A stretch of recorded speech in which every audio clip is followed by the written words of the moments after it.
Oui, shalom, bonjour frères et sœurs dans le Seigneur. Et j'avais à cœur de partager la parole de Dieu avec vous.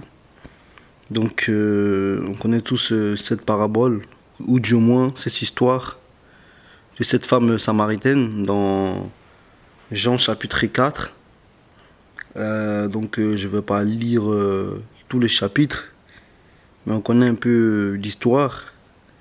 Donc en fait, on nous parle d'une femme samaritaine qui, voilà, qui allait puiser de l'eau au puits de Jacob. C'était une coutume, c'était, voilà, et tout le temps elle partait puiser de l'eau. Et un jour, cette femme, en allant puiser de l'eau, elle a croisé notre Seigneur Jésus-Christ. Et le Seigneur Jésus-Christ lui a demandé de l'eau à boire. Et cette femme, bizarrement, elle dit à notre Seigneur Jésus-Christ, toi tu es juif et moi je suis samaritaine. Comment ça toi tu me demandes de l'eau à boire? Donc déjà elle commence à parler de leur indifférence. Parce que les juifs ne pouvaient pas s'asseoir avec les samaritains. Les juifs ne pouvaient pas manger ni boire avec eux. Parce que pour les juifs, ils étaient impurs. Donc voilà, déjà il y avait une séparation entre eux. Et c'est moi, dans ce récit, la partie vraiment qui m'a parlé, c'est cette femme en fait qui est venue puiser de l'eau. La Bible déclare que cette femme avait une cruche et cette femme venait puiser de l'eau couramment. Et j'imagine dans la semaine, elle pouvait venir puiser de l'eau au moins deux ou trois fois dans la semaine. Elle venait puiser de l'eau, elle venait puiser de l'eau, elle venait puiser de l'eau. Et vous savez, dans la Bible, l'eau représente la vie. La Bible dit que Jésus-Christ est l'eau de vie. Et dans la vie courante, dans le monde où on vit, l'eau c'est la vie. On peut manger. On peut manger. Mais celui qui mange, qui ne boit pas de l'eau, il va mourir. Tu peux ne pas manger pendant des jours, mais si tu bois de l'eau, tu peux vivre.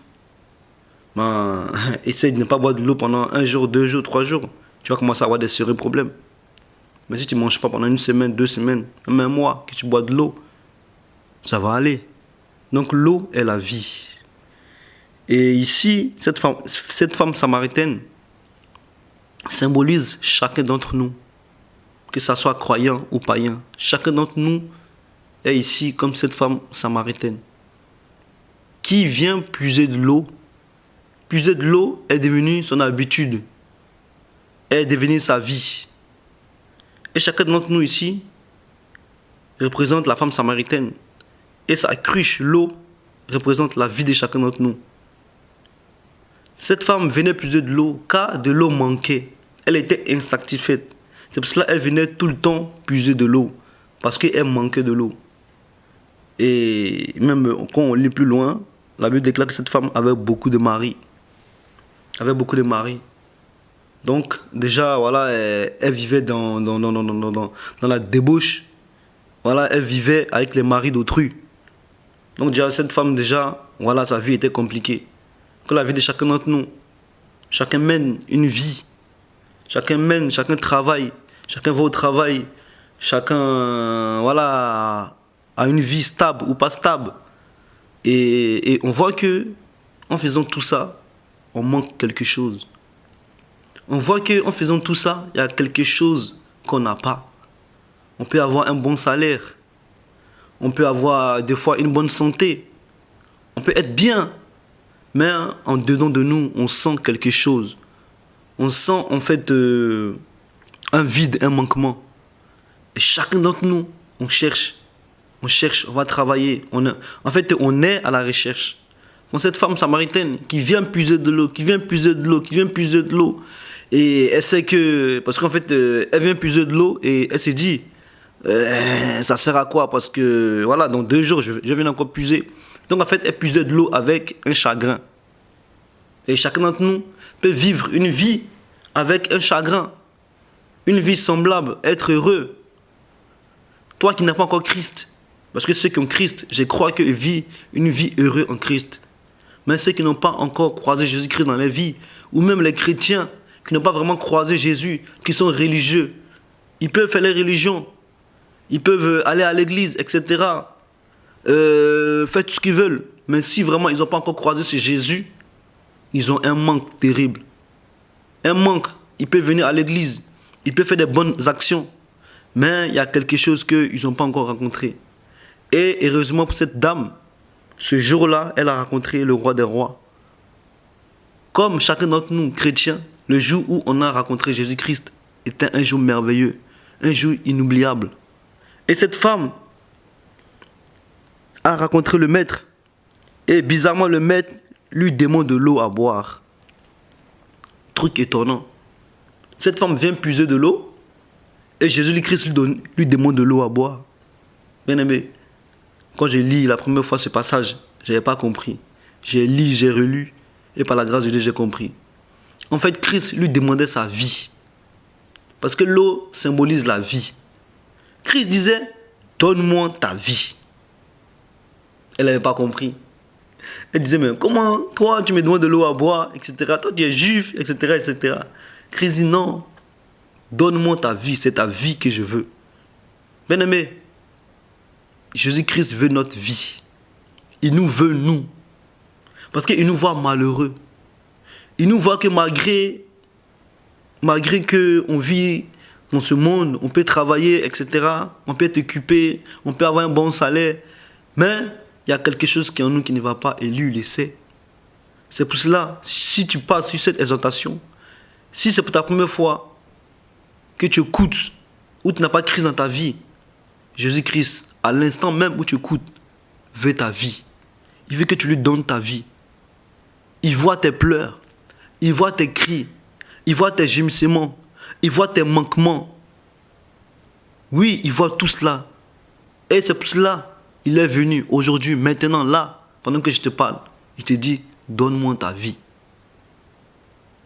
Amen. Et on va courir, parce que c'est vraiment une exhortation, donc on n'aura pas le temps. Donc, en continuant, donc j'avais dit Jean, chapitre 4, je vais prendre à partir du verset 9, même 10. La Bible dit, Jésus lui répondit, si tu savais le don de Dieu, et qui est celui qui te dit, donne-moi à boire, tu l'aurais toi-même demandé à boire, et tu n'auras, et il t'aura donné de l'eau vive. Bien aimé, Dieu dit, si tu savais le don de Dieu qui te demandait de l'eau à boire, toi-même, tu lui auras demandé de l'eau et lui, il t'aura donné. Bien aimé, Dieu ne veut pas notre mort. La Bible déclare quoi? Dieu dit, il ne veut pas la mort d'un pécheur, mais il veut qu'il se répande, qu'il délaisse ses péchés. Et Dieu va lui redonner une nouvelle vie. Toi qui m'écoutes, toi qui te condamnes, toi qui te dis, oh Jésus-Christ, c'est fini, il ne peut plus me pardonner, c'est faux. Il te dit, donne-moi ta vie. Si tu lui donnes ta vie, tu verras ce qu'il va faire. Quand cette femme samaritaine lui a dit, donne-moi ta vie, au départ, elle n'a pas compris. Et maintenant, elle a su qui lui parlait. Et on voit au verset 13, Jésus lui répondit, quiconque boit de cette eau aura encore soif. Mais celui qui boira de l'eau que je lui donnerai aura jamais soif. Et l'eau que je lui donnerai deviendra en lui une source d'eau qui jaillira jusqu'à la vie éternelle. La femme lui dit, Seigneur, donne-moi cette eau, afin que je n'aie plus soif et que je ne vienne plus jamais ici. Ha! Jésus lui dit, quiconque boit de cette eau que tu es venu puiser, tu auras encore soif. Mais celui qui boit de mon eau que je lui donne, déjà il va boire, il aura plus soif. Et lui-même, il va devenir impur, un autre thème. Et c'est lui maintenant qui va donner de l'eau à boire aux gens.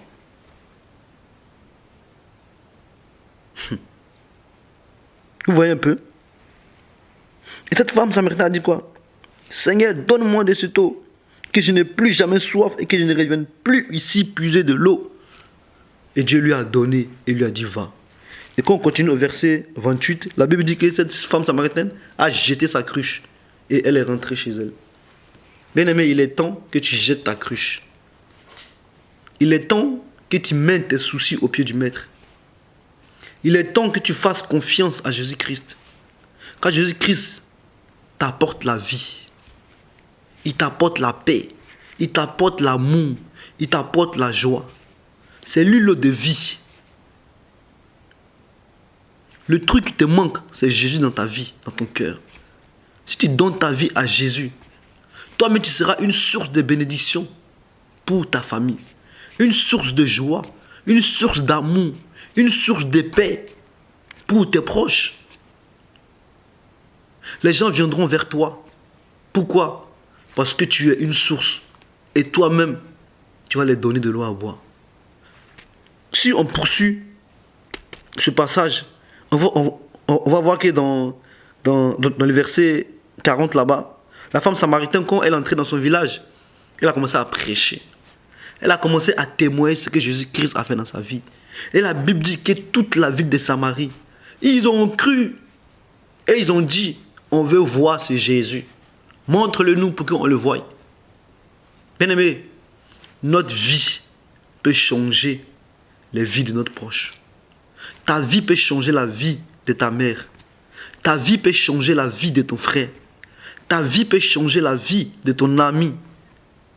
Si tu donnes ta vie à Jésus-Christ, à travers toi, Dieu va toucher les autres qui sont autour de toi. Car Dieu cherche quelqu'un pour utiliser. Un autre thème, cette femme était un instrument pour le Seigneur pour toucher les autres. Elle était devenue une source de bénédiction pour son village.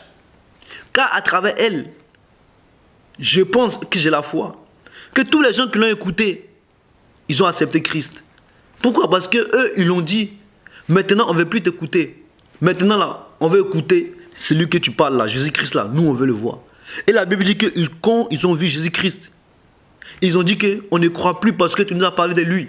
On croit maintenant parce que nous-mêmes on l'a vu, on a entendu. Bien-aimé, ta famille souffre parce que Dieu t'attend. Ta famille souffre parce que Dieu veut que tu sois une source pour ta famille. Tes frères, tes sœurs, Dieu veut que tu sois une source pour ta famille, pour ta mère, pour ton père. À travers toi, Dieu veut toucher des gens.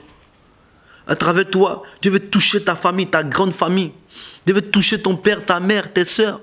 Dieu veut toucher tes frères et sœurs, tes camarades, tes copains, tes amis. Dieu veut toucher, Dieu veut toucher, Dieu veut toucher à travers toi. Dieu veut toucher. Mais Dieu cherche quelqu'un par qui il va passer. Dieu cherche une vase. Dieu cherche quelqu'un vers qui il va passer pour agir. Et Dieu cherchait. Et le Seigneur a trouvé cette femme samaritaine qui était, heureusement, qui a saisi après. Et Dieu est passé par elle pour toucher cette ville. Pour toucher. Je ne sais pas. Tu peux être une bénédiction pour ta famille. Même pour ta ville. Pour ton pays. Oui. Combien de personnes attendent que tu te convertis pour que tu sois une bénédiction pour eux? Oui. Je crois. Si Joseph n'était pas parti chez Potiphar, si Joseph n'était pas entré dans sa destinée, si Joseph n'était pas une vase utilisée par le Seigneur, ses frères, son père, ils seraient morts de la pauvreté, de la famine. Il fallait Joseph pour sauver la famine. Il fallait Joseph pour sauver ses frères de la famine. Il fallait Joseph pour que Dieu passe par Joseph. Pour qu'en Égypte, il n'y ait pas la famine. Il fallait Joseph. tu es une Joseph. Tu es un Joseph dans ta nation, dans ton quartier, dans ta famille. Par toi, Dieu va toucher. Par toi, Dieu va agir. Par toi, Dieu va guérir. Mais d'abord, sois une source. Et je vais prendre un dernier passage. Dans Jean 7, verset 37. La Bible dit, le dernier jour, le grand jour de la fête, Jésus s'était là debout, s'écria, si quelqu'un a soif, qu'il vienne à moi et qu'il boive. Celui qui croit en moi, des fleuves d'eau vive couleront de son sein, comme dit l'Écriture. La Bible dit, Jésus, il se tient debout, haut et fort, et il crie, si quelqu'un a soif, qu'il vienne à moi et qu'il les boive. Si quelqu'un est fatigué, qu'il vienne à moi, il aura du repos. Si quelqu'un n'en peut plus de cette vie, qu'il vienne à moi, il aura du repos. Si quelqu'un ne veut plus de cette maladie, il emmène cette maladie auprès de moi, je vais la guérir au nom de Jésus. Si quelqu'un en a marre de sa situation là, qu'il apporte sa situation devant moi, je vais transformer ce problème en solution. Jésus-Christ est la solution. Si quelqu'un a soif, qu'il vienne à moi. Le problème, c'est que tu ne veux pas venir à Christ. Ou le problème, c'est que tu ne déposes pas. Il a dit, venez à moi, vous qui êtes fatigués. Chargez, je vous donnerai du repos. Toi qui as soif, viens à Jésus-Christ. Toi qui souffres, viens à Jésus-Christ. Tes parents peuvent t'abandonner. Ta mère peut t'abandonner. Ton père peut t'abandonner. Tu es orpheline, tu es orphelin. Mais Jésus-Christ te dit, viens à moi. Il est le bon Père. Il te comble. Oh, j'aimerais parler à quelqu'un. Toi qui souffres. Toi qui passes dans les situations difficiles. Toi qui n'as plus d'espérance. Jésus-Christ te tend la main. Il te dit, viens à moi. Viens à moi. Viens à moi. Et tu auras plus soif. Ton problème, je le connais.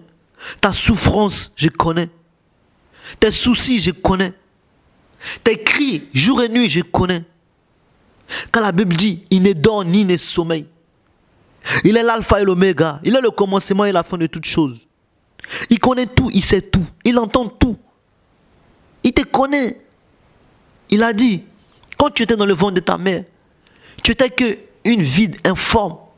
Mais je te connaissais. Je te connaissais. Dieu te connaît. Femme, toi qui pleures. Homme, toi qui pleures. Frère, maman, sœur, toi qui te lamentes. Dieu dit, viens à moi.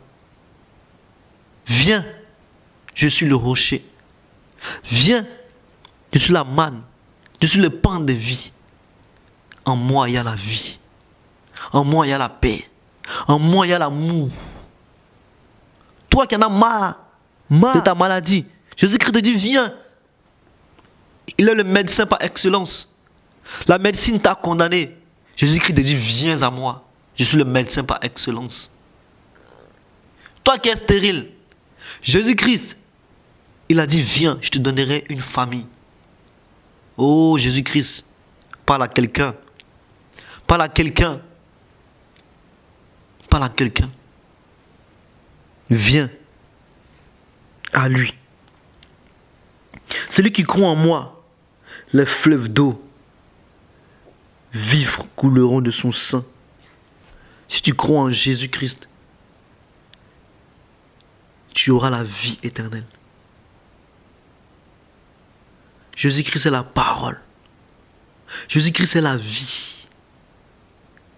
Jésus-Christ est la vie éternelle.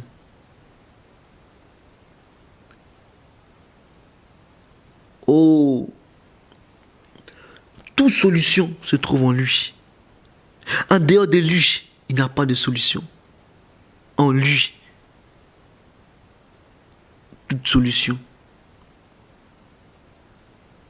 Le problème, ton problème, je veux dire, c'est pas ta maladie. Le problème, c'est pas ta situation. Le problème, c'est toi-même. C'est que tu ne veux pas venir à Jésus-Christ. Viens à Jésus-Christ.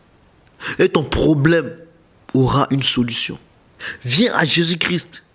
Et ton problème aura une solution. Oh, je me rappelle de cette femme à la perte des sangs. Des sangs. Pendant plus de 40 ans, etc. Mais le jour où elle s'est décidée d'aller vers Christ, où elle a touché le pan de la robe de Christ, la Bible déclare, à l'instant même, maintenant, le Père des sangs s'est arrêté. Oh, Dieu va arrêter la perte des sangs dans ta vie. Dieu va arrêter tes souffrances. Mais viens à ses pieds. Dieu me dit de te dire, mon enfant, viens à mes pieds. Dieu me dit de te dire, ma fille, viens à mes pieds. La solution à tes problèmes se trouve à mes pieds. La solution à tes cris se trouve à mes pieds. Viens. Viens. Viens, ma fille, mon enfant. Viens, je vais suer tes larmes. Viens, je vais guérir ton cœur. Viens, je vais restaurer ton âme. Les gens vont plus te reconnaître.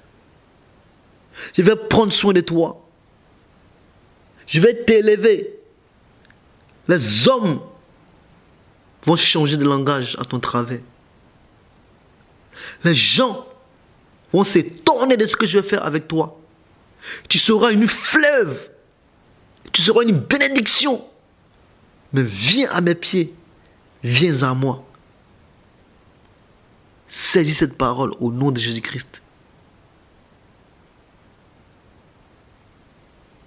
Ô Père de gloire, merci pour ton esprit, pour ta parole.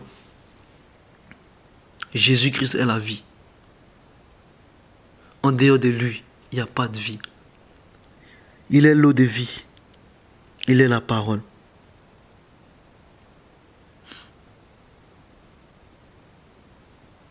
Bien-aimé, je vais m'arrêter là. J'espère que cette courte exhortation vous a édifié. Et je bénis le Seigneur pour celui ou celle qui m'a écouté. C'est pas le fruit d'un hasard si tu tombes sur ce message. Toi qui soupires, toi qui as des problèmes, toi qui cries à Dieu, viens à ses pieds et tu verras que Jésus-Christ est Dieu. Sois béni.